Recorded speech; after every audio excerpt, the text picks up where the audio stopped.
আমি যুবকদেরকে অনুরোধ করি, ছোট ভাই, তোমরা এই 14, 15, 16 বছর 20 বছর বয়সে তোমরা কোনো মহিলার সাথে অবৈধ সম্পর্কে লিপ্ত হয়েও না, আমি অনুরোধ করলাম।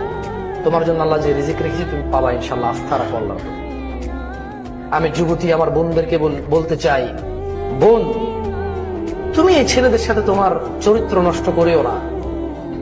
তুমি সন্তুষ্ট থাকো, আলহামদুলিল্লাহ এই দেশের মাটিতে এখনো মানুষ এইটা মনে করে না যে মেয়ের বয়স 30 বছর হলে বিয়ে দেবো, ম্যাচুর হইতে হবে। আলহামদুলিল্লাহ তোমার একটু যখন তোমার যৌবন দেখা দেয়, তোমার বাবা মা তোমার জন্য ভালো সিদ্ধান্ত নিয়ে নেয় যে ওকে একটা ভালো দেখে ছেলে দেখে, স্মার্ট, গুড লুকিং, সম্ভ্রান্ত পরিবার, অর্থ সম্পদ আছে, দরিদ্র না, ফকির মিসকিন না, অ্যাটলিস্ট তোমার খাওয়া দাওয়া পোশাক আশাকের ব্যবস্থা করতে পারবে তোমার বাবা মা। তুমি একটু বড় হলে সে চিন্তা করে একটা তোমার জীবন সঙ্গীর জন্য ওরা কিন্তু তোমার জন্য সময় ব্যয় করে। এটা তোমার নিয়ামত। পৃথিবীর অনেক দেশেই তাদের মেয়েদের নিয়ে এভাবে চিন্তা করে না। আলহামদুলিল্লাহ বাংলাদেশে তোমার জন্ম।